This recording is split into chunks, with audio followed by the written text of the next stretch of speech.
Hello. I don't mean to brag, but I did remember to charge my camera, so I feel like I'm on top of things for 3 to 8 minutes. Now, last week and the week before, I had Changeling Coloured Yarns Vein of Opal on the loom, and that is off the loom. I didn't show you that very well. It's not wet finished, of course it's not. I could have actually probably wet finished it because I took this off the loom on Monday, and yesterday was quite a sunny day, so it would have dried. But this is how it's looking so far. Kind of a little bit of pooling, some striping, just a little bit of colours hanging out. So I'm really pleased with it as it stands so far. So that's a little bit of a close-up for you. I like how all the colours are interacting. I like how this purple is sitting right there. Love that. Now, when I wet finish it, the yarn should bloom a little bit, so it'll fill in the spaces between itself. That didn't make sense. If you can see, I don't know that you can, there's little squares between the threads in the warp and the weft, which is a balanced weave, which means that the yarn has room to expand a little bit when it gets wet, when I wet finish it. So we'll see how it looks. It should look much the same, but it won't have these little endy bits hanging off it. That little endy bit there that you can see. And the yarn should bloom and possibly soften a little bit, although it's quite soft already. So that is off the loom. It took longer than it should have because life, and I did warp it up quite long. It's actually, so there's one end, and then we go 170 centimetres, which is how tall I am. So it's probably about 2 metres, a bit over 2 metres. And that is ready for wet finishing, which I will do. I was going to say I'll do that this evening. I can't promise that. So I will do that this week, and I will have that for you next week to show you how it looks when all that yarn is bloomed and settled and in place. Now, I have something else on the little loom. I'm just going to grab it. Just let me... I need a little table. I'm hanging a bag off my tripod, which is the usual thing I do, which does make it shake a little bit. So on the little loom now is this. This is, again, Changeling Coloured Yarns. This is Gang Cockatoo, which is a sock yarn. It's a superwash merino and nylon blend. I've remembered that off the top of my head. I'm very excited. This is how it looks on the skein. I'll show you that properly. So it's actually, I won't show you that properly. I'll show you that real badly. There we go. Try that. So it is the dark to light pinkish red, the charcoal grey and the white, which is the colouring of a Gang Cockatoo. I can put that back in my pocket because I made the dress I'm wearing and I made the pockets big enough to put a whole skein of yarn in because planning. So this is how it's coming up. I've got it as the warp and the weft. So it is interacting with itself in a way that I expected it to. So I'm pleased with how it's working. It does look a little bit like a faux tartan or a faux plaid. Important note for me to remember is to beat very lightly. Now, beating is a horrible sounding word in weaving, but basically once you've thrown or passed your shuttle through and you get that there, because I haven't beaten that there, I don't know if you can see that, there's the line up there, which was the last pass, which I haven't beaten. Then you take the heddle, and when you change the heddle position, slow down, you bring it down and you just move the yarn into place. So you can do a hard beat, which I have done in a couple of places here. This is new on the loom. Look, there's the hem stitching. Is that the hem stitching? Oh no, it's actually just underneath. So it's more advanced than I thought it was. What was I talking about? Oh yeah, beating. So what I want is a balanced weave. So I don't know if you can see the squares between the... If I move my hand behind it, you might be able to see a bit better. You can see it's a little bit see-through because there is the gaps between the yarn. This is quite a stretchy yarn, so when I cut it off the loom, it's going to contract, and I don't want it to lose the warp, which it could do. There's a couple of rows here where I have beaten a little hard. Yeah, I don't know that that's going to pick up on camera. But just next to my fingers, is that the right one? Yeah. You might be able to see that it's beaten a little hard. I don't know that you can see it. Just take my word for it. And what happens when I beat too hard on this is that I lose the warp. So the colour in the warp won't show through because it'll just compress over the top of it. And I'll get what you call a weft-faced weave. Weft-faced weave. Yeah, that's right.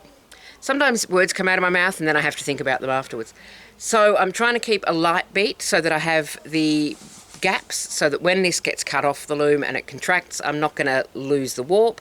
And also when I wet finish it, it will bloom a little bit, I think, because it has got, although it is superwash merino, it should still bloom a little bit. So I don't want to lose the balance. I don't know if that made sense. I've got to the end of the sentence and I can't remember where it started. So that's what's on the loom at the moment. This is going to be another scarf, obviously. It is warped up quite long. I think this is another one that's going to be 2 meters plus. I have only used one skein so far. I've still got another shuttle load to load on. There are chooks. I don't know if I mentioned the chooks, but there's a chook at my feet with opinions. So that's the project on the little loom currently. Now I have something else. Let me just put this down. I'm just going to put this down and then I'll be back. Now, hang on. That didn't go as smoothly as it might have. So, many months ago, I showed you something that was in progress, and then I haven't shown you any progress on it because I haven't made any progress on it. But you may remember, if you've been watching my videos for a little while, you may remember this.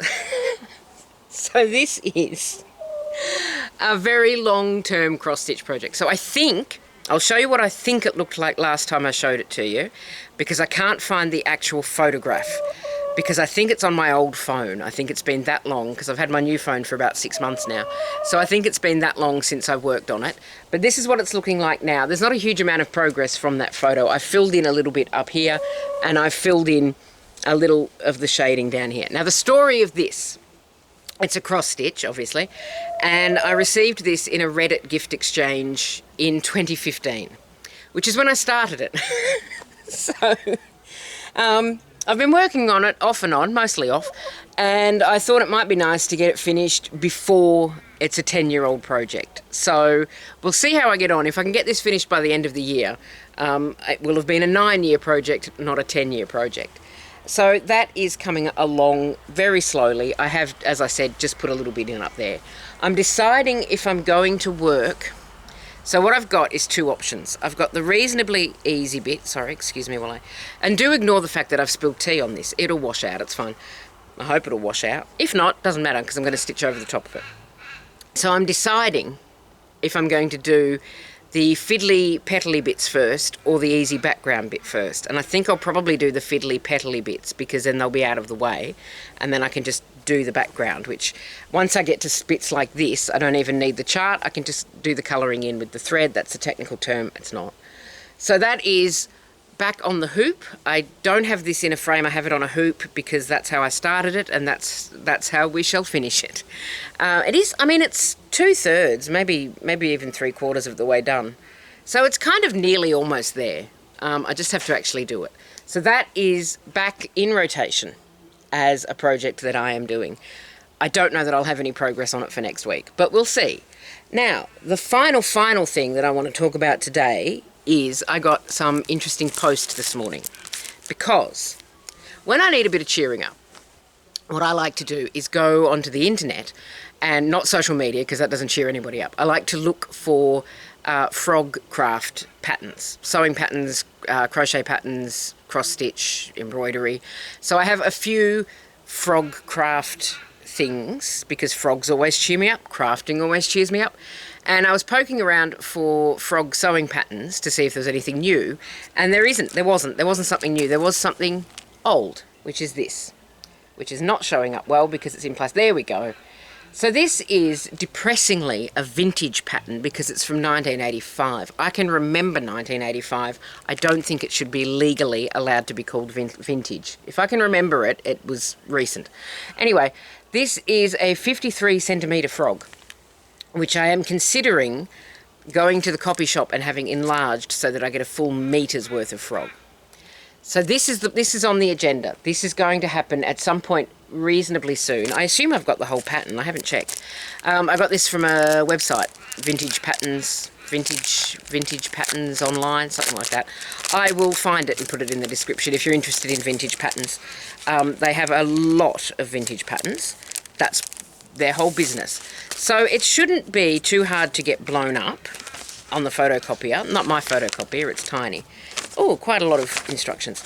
And then basically, it's called a TV hassock. It is, now this was like a mail order pattern company called Pattern by Mail, I think. That's probably wrong. Let me see if it's written here somewhere. No, it's not. I will find a link to this pattern. It won't be this pattern because this one's sold. I have it. It's here. But I will put the information for this pattern in the description if you would like to have a go. There was a few on eBay when I checked as well, but they were more expensive because they were in America. So that is, the small child is not included. So yeah, this is on the agenda. I did think I had the perfect fabric for it, and then I remembered that I'd made Moore's bags out of that fabric, so I'll have to find something else. I must have something in my stash that will work for a big frog. So this is a to be done. I've got the cross stitch that is back in progress, and the thing on the loom, the scarf on the loom. So I'm quite busy. I'm busy. And I will have to wind this. My problem at the moment is that my Swift, my yarn Swift, is broken. So the Swift is like a big umbrella thing, and you unfold a skein like this, drape it on the umbrella thing, and then you can roll it into a ball without it getting into a tangle. So what I've been doing is just unlooping these. Look, I'll just show you because I don't need to keep it looped. So you can unloop it, and then you get the whole loop. That's all tied together in little bundles so that it doesn't tangle. And then what I've been doing is dropping them over my head and using my head as a Swift. And sometimes I think about the things that I do for craft and think, this is ridiculous. But it works, so as long as it works. That's all I have for you this week on that rambling, waffly note. You take care of yourself. Thank you so much for watching all the way to the end, if you did, because waffle. Did I say thank you? I did say thank you. Thank you so much for watching. I will see you next week. Bye for now.